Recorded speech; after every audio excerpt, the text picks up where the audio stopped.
Guys welcome back to my channel. मेरे प्यारे दोस्त, आज की क्लास आपके लिए वॉइस से होने वाली है। तो जैसे मैंने आपको बताया था, बच्चों का डिमांड था वॉइस का। मैंने एक वीडियो आपको दिया था वॉइस की, एक वीडियो मैंने आपको दिया था कि वॉइस क्या होता है, कैसे सिंपल प्रेजेंट को हम एक्टिव से पैसिव वॉइस में चेंज करते हैं। तो आज का वीडियो है, आपको मैं बताऊंगा कि अगला टेंस जो है हमारा प्रेजेंट कंटिन्यूअस हुआ, परफेक्ट हुआ, पास्ट इंडेफिनिट हुआ, पास्ट कंटिन्यूअस हुआ, सभी टेंस को हम किस प्रकार से कन्वर्ट करते हैं, कैसे नहीं करते हैं पैसिव वॉइस में। तो चलिए देखते हैं। आज थोड़ा बेसिक रूल, जैसे हम उसमें बताया था कि सब्जेक्ट को ऑब्जेक्ट बनाते हैं और object take the place of subject, subject takes the place of object. तो मैंने बताया था इसको आपको, तो सब्जेक्ट तुम्हारा अगर आई रहेगा तो उसको ऑब्जेक्ट बनाते समय हमें मी का प्रयोग करना पड़ेगा। इसका मी का प्रयोग करना पड़ेगा। यू होगा तो यू का ही, क्योंकि ये जो है सब्जेक्टिव और ऑब्जेक्टिव केस में यू होता है, चेंज नहीं होता, ठीक है। अगर बी होगा तो अस का प्रयोग करेंगे हम। अगर ही होगा तो इसको ऑब्जेक्ट बनाएंगे तो ही का प्रयोग करेंगे। सी होगा तो उसका ऑब्जेक्ट बनाएंगे तो हर का प्रयोग करेंगे। इट होगा तो इट का ही प्रयोग हम करेंगे। इसकी क्लास आपको मिलेगी जल्दी ही बेहतरीन तरीके से। दे अगर सब्जेक्ट है तो ऑब्जेक्ट उसका देम होगा। तो चलिए, मैंने आपको सिंपल प्रेजेंट का उदाहरण दिया था उस दिन, तो आपको एक एग्जांपल और देते हैं सिंपल प्रेजेंट का। उसके बाद प्रेजेंट कंटीन्यूअस ले चलते हैं प्रेजेंट कंटीन्यूअस की तरफ। जैसे मैंने कहा था, Radha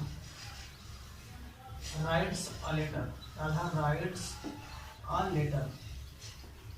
Radha writes a letter. Radha एक पत्र लिखती है। तो एक्टिव वॉइस का सेंटेंस हुआ, एक्टिव वॉइस का सेंटेंस हुआ। तो इसको पैसिव में चेंज करने के लिए मैंने बोला था कि जो हमारा सेंटेंस का ऑब्जेक्ट होता है उस ऑब्जेक्ट को हम सब्जेक्ट बनाते हैं। तो अ लेटर हमारा ऑब्जेक्ट है, तो इसको हम सब्जेक्ट बना लेंगे अ लेटर। अब प्रेजेंट इंडेफिनिट मैंने बताया था कि प्रेजेंट इंडेफिनिट सेंटेंस को सॉल्व करते समय हमें इजेमार का प्रयोग नहीं करना होता है, लेकिन अगर पैसिव बनाना होता है तो पैसिव में भाई हेल्पिंग वर्ब लगती है। तो प्रेजेंट इंडेफिनिट में इसका हमारा फर्स्ट पर्सन का ये हमारा क्या है, सिंगुलर सब्जेक्ट है अ लेटर, ठीक है। तो इज का प्रयोग करेंगे, अ लेटर इज। उसके बाद मैंने बोला था कि V3 लगाएंगे। जैसे हमारा वर्ब V1 या V5 होता है प्रेजेंट टेंस में, तो हमें उसको V3 में, चाहे किसी भी टेंस के अगर हमें वॉइस में अगर पैसिव वॉइस बनाना है किसी भी टेंस की, तो हमें V3 की जरूरत पड़ती ही पड़ती है मेरे दोस्त, ठीक है।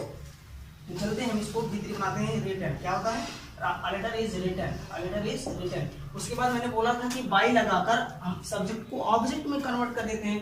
तो रिटन बाई लगा देंगे। अब हमारा सब्जेक्ट है राधा, तो राधा ऑब्जेक्ट में हो जाएगा बाई राधा, ठीक है।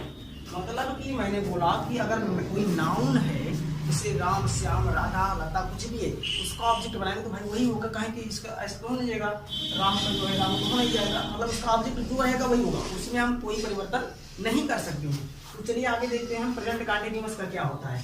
प्रेजेंट कंटीन्यूअस जो होता है हमारा,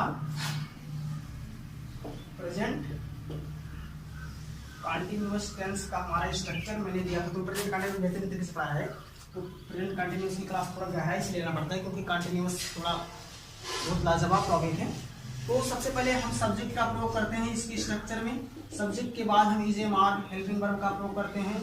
उसके बाद V4 का प्रयोग, उसके बाद अदर वर्ड का प्रयोग। Subject is am are plus V4 plus other word, जैसे I am going to school, you are reading a book, ठीक। किसी भी सेंटेंस का इस्तेमाल हम कर सकते हैं। तो चलिए देखते हैं, हम आपको एक एग्जांपल देते हैं।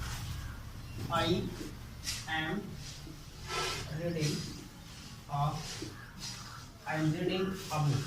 Reading a book. तो मैंने कहा था अगर सब्जेक्ट तुम्हारा है तो हमारे पैसिव वॉइस बनाते समय तो हमारा सब्जेक्ट ऑब्जेक्ट होगा, तो हम क्या कहेंगे, ऑब्जेक्ट हमारा क्या बन जाएगा, ये हमारा ऑब्जेक्ट जो है ये पहले आकर सब्जेक्ट का रूप धारण करेगा। किसका, सब्जेक्ट का।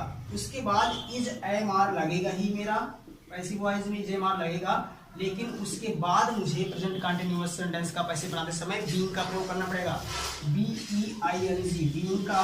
उसके बाद जो हमारा V4 रहेगा, वर्ब की फोर्थ फॉर्म जिसको ING फॉर्म कहते हैं, उसको हमें V3 में कन्वर्ट करना होता है, क्योंकि मैंने बताया कि पैसिव वॉइस में हमें V3 का ही प्रयोग करना होता है। तो उसके बाद V3 के बाद बाई लगाकर जो हमारा सब्जेक्ट होगा, इस सब्जेक्ट को ले जाकर क्या बना देंगे, ऑब्जेक्ट। क्या बना देंगे, सब्जेक्ट को ऑब्जेक्ट के रूप में कन्वर्ट कर देंगे।